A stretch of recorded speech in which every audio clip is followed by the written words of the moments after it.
Hello everybody, welcome to my channel study with Sunny.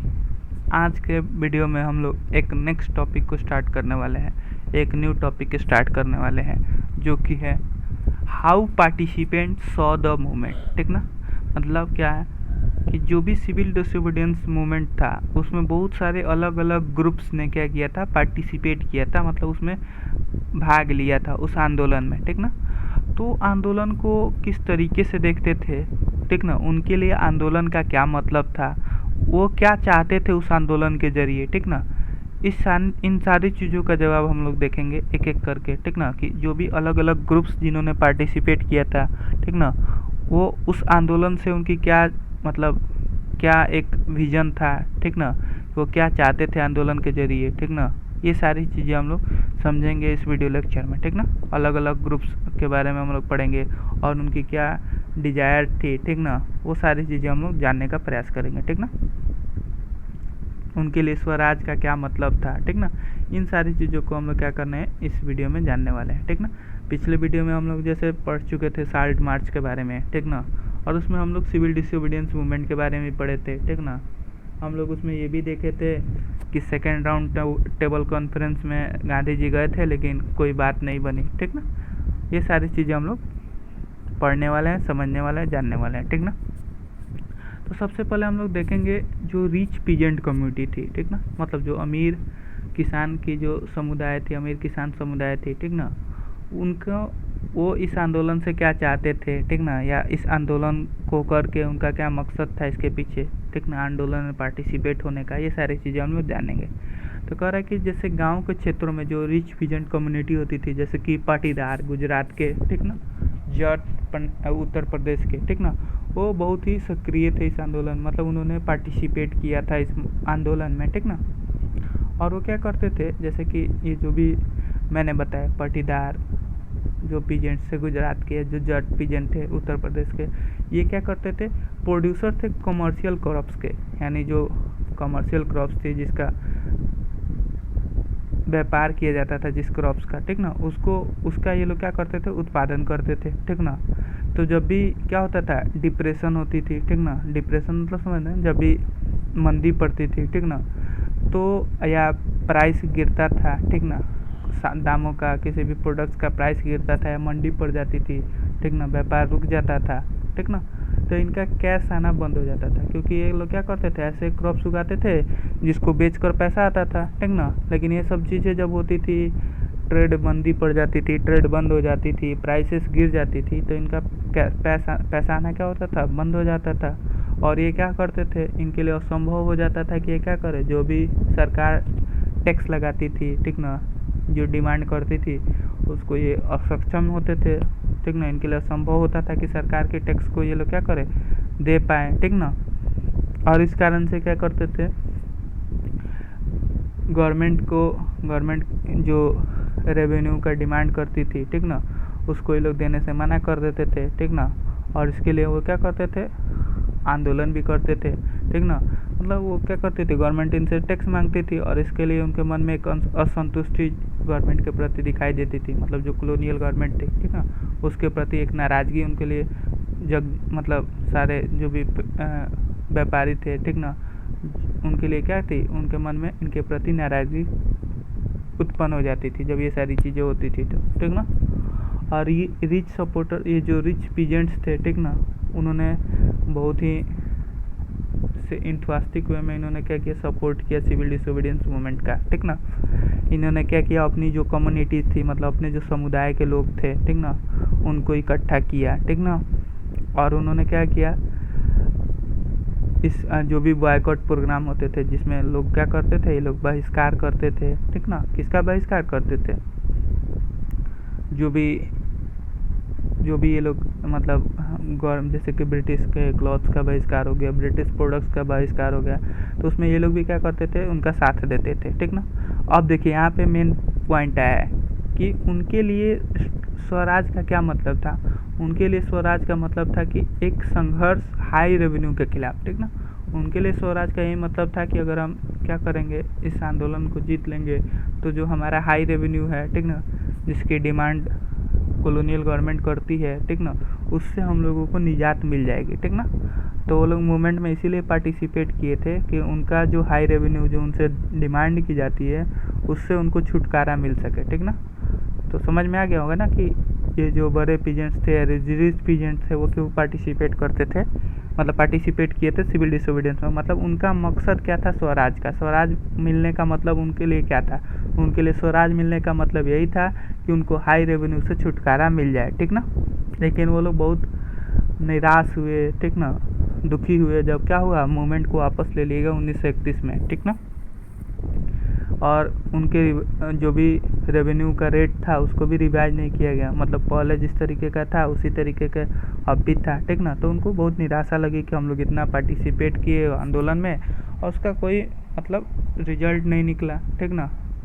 इसलिए जब movement दोबारा से शुरू हुआ ना 1932 में, जैसे कि मैंने आपको बताया था कि लंदन से क्या हुए थे, जब महात्मा गांधी आए तो देखिए कि ब्रिटिश कॉलोनियल गवर्नमेंट ने क्या किया, नई नई पॉलिसी निकाल दी है, जिसमें क्या किया गया था, कांग्रेस पार्टी को इलीगल डिक्लेयर कर दिया गया था, ठीक ना। बहुत सारी चीज़ें की गई थी, ठीक ना।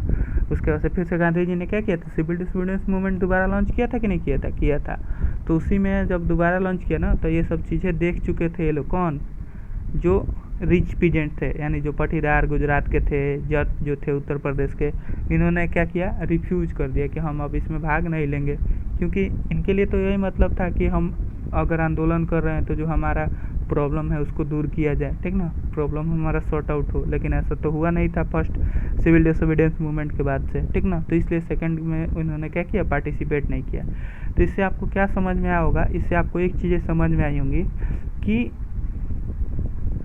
जो व्यक्ति थे, कौन, जो रिच पीजेंट्स थे, ठीक ना, तो वो लोग सिविल डिसोबीडियंस में पार्टिसिपेट इसलिए कर रहे थे कि उनको क्या मिल जाए, या उनके लिए स्वराज का क्या मतलब था कि उनको जो हाई प्राइसेस, ये जो हाई टैक्सेस उनको पे करने पड़ रहे हैं उससे छुटकारा मिल जाए, ठीक ना। यहाँ तक आपको चीज़ें क्लियर हो जानी चाहिए। अब हम लोग सेकेंड ग्रुप के बारे में पढ़ेंगे। ये तो रिच पीजेंट के बारे में पढ़ लिए, अब हम लोग पढ़ेंगे पुअरर पीजेंट, मतलब जो गरीब किसान थे, ठीक ना, वो किस लिए पार्टिसिपेट कर रहे थे, या उनका स्वराज का क्या मतलब था, ठीक ना। तो ये लोग तो इंटरेस्ट रेट को, मतलब जो डिमांड कॉलोनियल गवर्नमेंट करती थी, रेवेन्यू की, टैक्स की जो डिमांड करती थी, उसको तो कम करने का बात करते ही थे, ठीक ना। मतलब उसमें ये लोग ज़्यादा इंटरेस्टेड नहीं थे, उसमें क्या थे, पुअरर पीजेंट उसमें ज़्यादा इंटरेस्टेड नहीं थे कि वो क्या कर सके, मतलब रेवेन्यू डिमांड कम करने की बात करें, उसमें वो लोग ज़्यादा इंटरेस्टेड नहीं थे, ठीक ना। क्योंकि उसमें से बहुत सारे ऐसे किसान थे ना जो स्मॉल टेनेंट्स थे, मतलब किराएदार थे, जो क्या करते थे, ज़मीन किराए पर लेकर क्या करते थे, जो लैंडलॉर्ड होते थे ना उनसे ज़मीन किराए पर लेकर खेती बाड़ी करते थे, ठीक ना। इसलिए वो लोग क्या करते थे, रेवेन्यू वगैरह में उतना उसको कम करने में लोग ज़्यादा विश्वास नहीं रखते थे, ठीक ना। इसमें क्या इनकी क्या डिमांड होती थी, क्योंकि इनका क्या मतलब मांग था, इनका मांग था कि जैसे जैसे डिप्रेशन होता है, मतलब डिप्रेशन यानी मंदी पड़ता है, मंदी कंटिन्यू होना, मतलब मंदी कंटिन्यू चलते रहता है, मंदी लगातार चलते रहती है, ठीक ना। तो कैश जो होता है, कैश इनकम आना बंद हो जाता है, ठीक ना। कैश इनकम आना क्या हो जाता है, बंद हो जाता है, ठीक ना। तो स्मॉल टेनेंट्स को क्या होता है, डिफ़िकल्टी होती है, यानी परेशानी होती है कि वो क्या कर सके, अपना रेंट पे कर सके। जैसे कि लैंड लिए हैं, मानिए लैंडलॉर्ड है, तो लैंडलॉर्ड क्या किया, अपना ज़मीन दिया है तो रेंट तो मांगेगा ही, ठीक ना। तो उनको उसमें प्रॉब्लम होता था, जब मंदी पड़ती थी, बाज़ार बंद होता था, ठीक ना, तो क्या होता था, उनका कैश आना बंद हो जाता था। कैश आना बंद हो जाता था तो उनको रेंट देने में परेशानी होती थी। तो उनका स्वराज का मतलब यही था, उनके लिए स्वराज का मतलब यही था कि वो चाहते थे कि वो क्या करे, जो भी अनपेड रेंट है, मतलब जो भी बकाया उनका किराया है, ठीक ना, उसको लैंडलॉर्ड क्या करे, छोड़ दे, ठीक ना। उसको लैंडलॉर्ड क्या करे, छोड़ दे, उस किराए को ना ले, ठीक ना। और इसके लिए उन्होंने बहुत सारे रेडिकल मूवमेंट भी किए होते हैं, ठीक ना, जिसको कौन लीड करता है, सोशलिस्ट और कम्युनिस्ट विचारधारा के जो पार्टियां होती हैं, ठीक ना, उस समय उसका नेतृत्व वो पार्टियां करती हैं, ठीक ना। अब देखिए यहाँ पे डर रहता है, किसको डर रहता है, कांग्रेस को डर रहता है। कांग्रेस को डर आता है, कांग्रेस क्या करते हैं, जो पुअरर पीजेंट है ना उसको सपोर्ट नहीं करते हैं, उसको क्या करते हैं, सपोर्ट नहीं करते हैं। क्यों सपोर्ट नहीं करते हैं, अब आपके मन में सवाल होगा, ठीक ना। तो वो सपोर्ट इसलिए नहीं करते हैं क्योंकि उनको डर होता है कि अगर हम इनको सपोर्ट करेंगे तो रिच पीजेंट और जो लैंडलॉर्ड्स हैं, ठीक ना, वो क्या होंगे, हमारे फेवर में नहीं रहेंगे, हमसे दूर हो जाएंगे, ठीक ना। जो हमारा सपोर्ट कर रहे हैं वो हमसे क्या करेंगे, हमारा सपोर्ट नहीं करेंगे। अगर हम क्या करते हैं, छोटे किसानदार या जो पुअरर पीजेंट्स हैं उनको हेल्प करते हैं, इस कारण से वो क्या करते थे, जो भी पुअर पीजेंट होते थे उनसे उनसे क्या करते थे, उनको वो लोग उतना हेल्प नहीं करते थे, ठीक ना। वो लोग क्या करते थे, उनका जो भी डिमांड होता था उसको उतना वैल्यू नहीं देते थे, या जो भी पॉलिसी बनाते थे उसमें उनकी बातों को उतना प्रायोरिटी नहीं दिया जाता था, कांग्रेस पार्टी के जो भी लोग थे, ठीक ना। इसके पीछे मैंने आपकी वजह भी बता दी, क्यों, क्योंकि वो अगर मानिए कि जैसे कि अगर उनका वो बात रखते हैं, उनको सपोर्ट करते हैं, तो क्या होते हैं, बड़े बड़े जो रिच पीजेंट्स से लैंडलॉर्ड से वो क्या होते हैं, उनसे नाराज़ होता है। क्यों नाराज़ हो जाते हैं, क्योंकि ये जो भी विद्रोह करते थे ये क्या करते थे, लैंडलॉर्ड्स के खिलाफ ही करते थे, ठीक ना, लैंडलॉर्ड्स के खिलाफ ही करते थे। क्योंकि मैंने अभी बताया कि उनके लिए स्वराज का क्या मतलब था, कि जो उनका बकाया किराया है, ठीक ना, उसको क्या किया जाए, लैंडलॉर्ड्स के द्वारा छोड़ दिया जाए, ठीक ना। इस कारण से क्या करते थे वो लोग, कांग्रेस पार्टी के जो लीडर्स होते थे वो कभी भी क्या करते थे, पुअरर पीजेंट को सपोर्ट नहीं करती थी, या जो भी उनका जो एक रिलेशन था, संबंध था, ठीक ना, वो संदेहास्पद था, ठीक ना। वो क्या था, संदेहास्पद था। ये था आपका पुअर पीजेंट्स के बारे में, ठीक ना। मैंने आपको दो ग्रुप्स के बारे में बता दिया, ठीक ना। एक मैंने बता दिया रिच पीजेंट के लिए स्वराज का क्या मतलब था। फिर मैंने बताया पुअर पीजेंट के लिए स्वराज का क्या मतलब था, मतलब वो किस मकसद से सिविल डिसोबीडियंस मूवमेंट में पार्टिसिपेट किए थे। इन सारी चीज़ों को मैंने क्लियर किया है। अब हम लोग देखेंगे बिजनेस क्लास के बारे में। बिजनेस क्लास मतलब जो व्यापारी जो लोग थे, ठीक ना, जो व्यापारी लोग थे, ठीक ना, व्यापारी वर्ग था, वो किस तरीके से इस आंदोलन को देखता था, ठीक ना, वो अपने आप को इस आंदोलन से कैसे रिलेट कर पाते थे, ठीक ना। इन सारी चीज़ों को हम लोग जानेंगे। तो जैसे कि क्या हुआ था फर्स्ट वर्ल्ड वार के बाद से, यानी जो पहला विश्व युद्ध हुआ था ना, उसके बाद से जो भारतीय जो मर्चेंट्स थे या इंडस्ट्रीज थे, ठीक ना, उन्होंने बहुत ज़्यादा प्रॉफिट कमाया था, ठीक ना, बहुत ज़्यादा क्या किया था, प्रॉफिट कमाया था। और उनकी जो इंडस्ट्री थी धीरे धीरे वो भी पावरफुल हो चुकी थी, मतलब बहुत ज़्यादा प्रॉफिट कमाए थे, ठीक ना। बिजनेस भी उनका क्या हो गया था, ग्रो हो गया था, ठीक ना। तो उनकी यही मतलब मांग थी, ठीक ना, वो क्या कर सके, अपने बिजनेस को और फैला सके, ठीक ना, अपने बिजनेस को क्या कर सके और फैला सके। लेकिन कॉलोनियल का ऐसा नियम था, मतलब कॉलोनियल गवर्नमेंट ऐसी नियम बनाई थी जिससे क्या होती थी, इनकी बिजनेस एक्टिविटी को रेस्ट्रिक्ट किया जाता था, मतलब इनकी बिजनेस एक्टिविटी जो भी होती थी उस पर पाबंदी लगाई जाती थी, ठीक ना। तो इसलिए वो लोग परेशान थे, वो लोग चाहते थे कि हमारी बिजनेस बढ़े, लेकिन कुछ ऐसे नियम थे जो कॉलोनियल गवर्नमेंट ने क्या किए थे, इस्टेब्लिश किए थे, जिससे इनको बिजनेस अपना फैलाने में क्या होती थी, इनको दिक्कत होती थी, ठीक ना। और वो चाहते थे कि क्या हो, प्रोटेक्शन चाहते थे, ठीक ना, कि जो भी फॉरेन गुड्स क्या होती थी, जो भी विदेशी कपड़े जो भारत में आते थे बेचने के लिए, ठीक ना, तो उसके खिलाफ ये प्रोटेक्शन चाहते थे कि पहले हमारे जो हम लोग बना रहे हैं, ठीक ना, उसको इम्पोर्टेंस दिया जाए, मतलब उसको हम अपने देश में आगे बेच सके, ठीक ना। ऐसा नहीं कि क्या, जैसे आप पढ़े होंगे ये सब क्लास 8 में, मैंने आपको बताया भी था, ठीक ना, कि क्या होता था कि फॉरेन गुड्स क्या होते थे, इंडिया में आते थे और सस्ते दामों में बेच के चले जाते थे, और जो इंडियन जो इंडस्ट्रीज थे या जो भी इंडियन मर्चेंट्स थे, ठीक ना, उनका प्रोडक्ट्स नहीं बेचा जाता था, क्योंकि उनके दाम क्या होते थे, थोड़े से उनके मुकाबले महंगे होते थे, ठीक ना। तो इस कारण से क्या चाहते थे, तो चाहते थे कि पहले हमारे प्रोडक्ट्स, मतलब जो हम बना रहे हैं उसको हमारे कंट्री में क्या किया जाए, मतलब हमारे प्रोडक्ट्स ही केवल बेचे जाएँ, ठीक ना, कोई फॉरेन प्रोडक्ट्स आके हमारे कंट्री में ना बेचे जाएँ, ठीक ना। इस चीज़ की वो मतलब इच्छा रखते थे, ठीक ना। और एक रुपी स्टर्लिंग फॉरेन एक्सचेंज रेशियो था, ठीक ना, जिससे क्या होता था, और इम्पोर्ट्स को उनको क्या मिलता था, मतलब उससे और इम्पोर्ट्स हतोत्साहित होता था, ठीक ना, इम्पोर्ट्स कम होता था, ठीक ना। तो उस चीज़ का ये लोग विरोध करते थे, ठीक ना।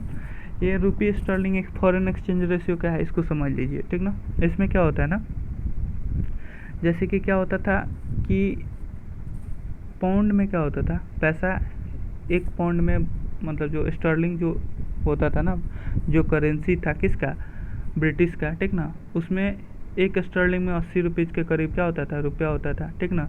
तो ये क्या करते थे, मतलब इंडियन का ये मानना था कि जो भी हमारे क्लॉथ्स जो इंपोर्ट हो रहे हैं, ठीक ना, उसको क्या हो, वो रुपीज़ में ना, मतलब उसको पे किया जाए, उसको पाउंड में पे किया जाए, जिससे क्या हो, इनको भी कुछ मतलब इंपोर्ट कर रहे हैं तो इनको भी कुछ उससे फ़ायदा हो, क्योंकि उनका करेंसी क्या था, मतलब हमारी करेंसी उनके मुकाबले बहुत कमज़ोर थी, ठीक ना। तो सस्ते दामों में हमसे चीज़ें खरीद के लेके चले जाते थे, ठीक ना। और उस पैसा का यूज मतलब इंडियन रुपीज़ में उस मतलब जैसे कि मैंने बताया कि एक स्टर्लिंग में क्या होता है, 80 के करीब रुपया होता है, ठीक ना। तो कोई भी क्लॉथ्स जैसे बेचे जाते थे तो वो लोग क्या करते थे, स्टर्लिंग में ही पे कर देते थे, ठीक ना। इससे क्या होता था, इनको इम्पोर्ट्स करते में मतलब इम्पोर्ट्स जब ये करते थे, इनको ये सारी दिक्कतें फेस करनी पड़ती थी पैसे रुपये से रिलेटेड, ठीक ना, कि इनको कम पैसा ही मिल पाता था। यहाँ तक चीज़ें क्लियर हो गई। अब देखिए, अपनी बिजनेस इंटरेस्ट की बातों को ऑर्गेनाइज करने के लिए, मतलब उसमें ऐसा उन्होंने क्या किया, एक ग्रुप बनाया जिसमें वो क्या कर सके, बिजनेस से रिलेटेड बातें कर सके, ठीक ना। और उस ग्रुप का क्या नाम था, मतलब उन्होंने एक संगठन बनाया जिसको क्या बोला गया, Indian industrial and commercial Congress, जो कि 1920 में बनाया गया, ठीक ना। और एक और बनाया गया, federation of Indian chamber of commerce and industry, जो कि आज के डेट में भी क्या है, वेल इस्टेब्लिश है, आज के डेट में भी ये रन कर रहा है, ठीक ना। 1927 में इसको बनाया गया था, फिक्की जिसको कहा जाता है, ठीक ना। तो फुल फॉर्म याद रखिए, क्वेश्चन पूछा जा सकता है। उस समय भारत के जो प्रोमिनेंट इंडस्ट्रियलिस्ट थे, उद्योगपति थे, जैसे कि पुरुषोत्तम दास, ठाकुर दास, जी.डी. बिरला, ठीक ना। उन्होंने क्या किया, जो भी कॉलोनियल कंट्रोल था उस पर, मतलब जो भी कॉलोनियल जो नियम बनाए थे उस पर उन्होंने क्या किया, उसका जम के विरोध किया, ठीक ना। और सिविल डिसोबीडियंस मूवमेंट को सपोर्ट किया, ठीक ना। सिविल डिसोबीडियंस को सपोर्ट किया, जब शुरुआत में इसको क्या किया गया था, लॉन्च किया गया था पहली बार, ठीक ना। और उन्होंने क्या किया, फाइनेंशियल असिस्टेंस भी दिया, ठीक ना। फाइनेंशियल असिस्टेंस मतलब जो भी पैसे रुपए से मदद हो सकती थी, उन्होंने पैसे रुपए से मदद भी की सिविल डिसोबीडियंस मूवमेंट के दौरान, ठीक ना। और वो क्या करते थे, मना कर देते थे कोई भी इम्पोर्ट गुड, मतलब कोई भी चीज़ बाहर से आता था सामान वगैरह, तो उसको खरीदने से, उसको बेचने से वो लोग मना कर देते थे, ठीक ना। बिजनेसमैन के लिए, अब देखिए यहाँ पे मेन पॉइंट आता है, बिजनेसमैन के लिए स्वराज का यही मतलब था कि जो भी बिजनेस में जो भी कॉलोनियल गवर्नमेंट ने जो रूल्स और रेगुलेशन के जरिए जो रेस्ट्रिक्शन लगाई है, जो पाबंदी लगाई है, ठीक ना, उस पाबंदी को क्या किया जाए, ख़त्म किया जाए, ठीक ना। और बिना पाबंदी के हम लोग क्या कर सके, अपने ट्रेड कर सके, व्यापार कर सके, अपनी इंडस्ट्री को और भी फ्लोरिश कर सके, ठीक ना। उनके लिए स्वराज का मतलब यही था, ठीक ना। तो आपको बस इसी पे ज़्यादा फोकस करना है कि बिजनेसमैन के लिए स्वराज का क्या मतलब था, तो आपको ये सारी चीज़ें उसमें बतानी है कि बिजनेसमैन के लिए स्वराज का ये मतलब था कि वो क्या कर सके, जो कॉलोनियल गवर्नमेंट ने जो क्या किया था, रूल्स एंड रेगुलेशन के जरिए उनके बिजनेस में पाबंदी लगा दी थी, रेस्ट्रिक्शन लगा दिया था, उनसे मुक्त होना वो चाहते थे, ठीक ना।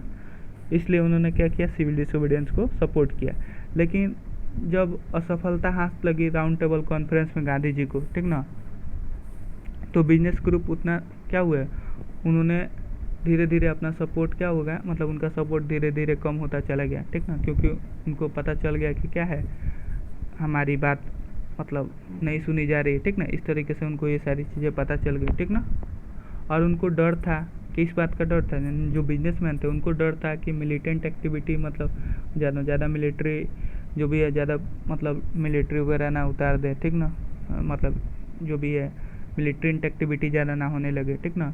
और अगर इस तरीके से चीज़ें होती हैं तो क्या होगा, बिजनेस में डिस्ट्रप्शन आ जाएगा, ठीक ना। बिजनेस में हमारी रुकावट आ जाएगी, ठीक ना। और क्या होगा, सोशलिज्म जो है, जैसे कि जो यंगर मेंबर्स थे कांग्रेस में, ठीक ना, जो सोशलिज्म आइडियोलॉजी को फॉलो करते थे, इसलिए भी वो डरे हुए थे कि अगर कहीं सोशलिज्म आइडियोलॉजी बढ़ जाए, ठीक ना। तो इसलिए उन्होंने धीरे धीरे क्या किया, अपना मूवमेंट को, मतलब जो अपना सपोर्ट था उसको उन्होंने मतलब कम करना शुरू कर दिया सिविल डिसोबीडियंस मूवमेंट में, ठीक ना।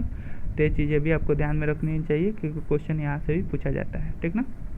अब हम लोग पढ़ेंगे इंडस्ट्रियल वर्किंग क्लास के बारे में कि ये सिविल डिसोबीडियंस मूवमेंट को किस तरीके से देखते थे, इनके बारे में हम लोग जानेंगे। तो इंडस्ट्रियल जो वर्किंग क्लास था, ठीक ना, वो क्या करते थे, वो लोग पार्टिसिपेट नहीं किए सिविल डिसोबीडियंस मूवमेंट में। मतलब जो उद्योगपति जो लोग थे, ठीक ना, उन्होंने क्या किया, उद्योगपति का जो वर्ग था उन्होंने पार्टिसिपेट नहीं किया सिविल डिसोबीडियंस मूवमेंट में, ठीक ना। बड़ी संख्या में वैसे लोगों ने क्या किया, पार्टिसिपेशन नहीं किया, मतलब अपनी भागीदारी नहीं दी उस आंदोलन में। लेकिन एक क्षेत्र को छोड़कर, और क्षेत्र कौन सा था, नागपुर का। नागपुर के क्षेत्र के जो भी इंडस्ट्रियल क्लास के जो लोग थे उन्होंने भी क्या किया, इस सिविल डिसोबीडियंस मूवमेंट को सपोर्ट किया, ठीक ना। इस सिविल डिसोबीडियंस मूवमेंट को क्या किया, सपोर्ट किया, ठीक ना। लेकिन क्या था, जैसे जैसे इंडस्ट्रिस्ट क्या करते थे, नज़दीक आते थे कांग्रेस के, ठीक ना, तो वर्कर्स क्लास के जो लोग होते थे, ठीक ना, वो क्या होते थे, दूर चले जाते थे, ठीक ना। क्योंकि जो भी वर्कर्स थे ना वो क्या कर रहे थे, इंडस्ट्रियलिस्ट के खिलाफ ही विरोध कर रहे थे। आज जब देख रहे थे कांग्रेस इंडस्ट्रियलिस्ट को सपोर्ट कर रही है तो वर्कर्स पीछे हट जाते थे, ठीक ना, मतलब कांग्रेस से दूर चले जाते थे। और जब देखते थे कि क्या होता है, जब इंडस्ट्रियलिस्ट दूर होते जा रहे हैं किससे, कांग्रेस पार्टी से, तो वह क्या करते थे, कांग्रेस पार्टी का समर्थन करते थे, ठीक ना। क्योंकि वर्कर्स को किससे परेशानी थी, इंडस्ट्रियलिस्ट से परेशानी थी, ठीक ना। ये सारी चीज़ें थी, ठीक ना। और इसके लिए क्या हुआ, जब ये सारी चीज़ें हो रही थी ना, तो उसमें क्या हुआ, उन्होंने वर्कर्स ने क्या किया, बहुत बार जो गांधी जी जिस तरीके का मतलब प्रोग्राम के तहत बॉयकॉट वगैरह करते थे फॉरेन गुड्स को, तो उसमें उन्होंने क्या किया, अपना एक विद्रोह किया, ठीक ना। किसके खिलाफ, जो वर्किंग कंडीशन जो इनको मिलती थी उसके खिलाफ इन्होंने विद्रोह किया, ठीक ना, कि इंडस्ट्री में हमारी वर्किंग कंडीशन क्या है, ख़राब है, ठीक ना। ये सारी चीज़ें, ठीक ना, उन्होंने दिखाया, ठीक ना। अब देखिए क्या होता है, there were strikes by railway workers के द्वारा स्ट्राइक किया गया, हड़ताल किया गया 1930 में। डॉक वर्कर्स मतलब समझते हैं ना, मतलब जो समुद्र में जो मतलब जो बंदरगाह होता है ना वहाँ पे जो काम करते हैं उनके द्वारा भी एक स्ट्राइक हुआ, हड़ताल हुआ 1932 में, ठीक ना। कह रहा 1913 में क्या होता है, 1000 ऑफ वर्कर्स इन छोटा नागपुर टीन माइन के एक कारखाना रहता है वहाँ पे, जो 1000 वर्कर्स हैं उन्होंने क्या किया, गांधी कैप्स पहन के, ठीक ना, बहुत सारे रैली में क्या किया, पार्टिसिपेट किया, ठीक ना। और उन्होंने क्या किया, जो भी कैंपेन चल रहा था, जो भी आंदोलन चल रहा था उसका विरोध किया, ठीक ना।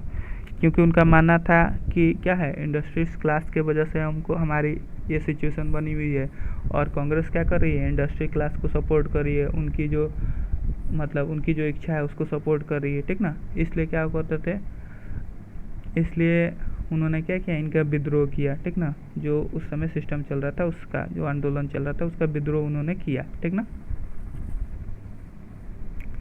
लेकिन कांग्रेस क्या थी, मतलब जैसे मैंने शुरू में ही बताया कि कांग्रेस क्या थी, रिलक्टेंट थी, अनिच्छुक थी कि वो क्या कर सके, वर्कर्स की डिमांड को अपना एक प्रोग्राम के तहत, मतलब अपने एक स्ट्रगल के रूप में उसको भी क्या करे, वर्कर्स के डिमांड को भी अपने एक स्ट्रगल के रूप में ले, ठीक ना।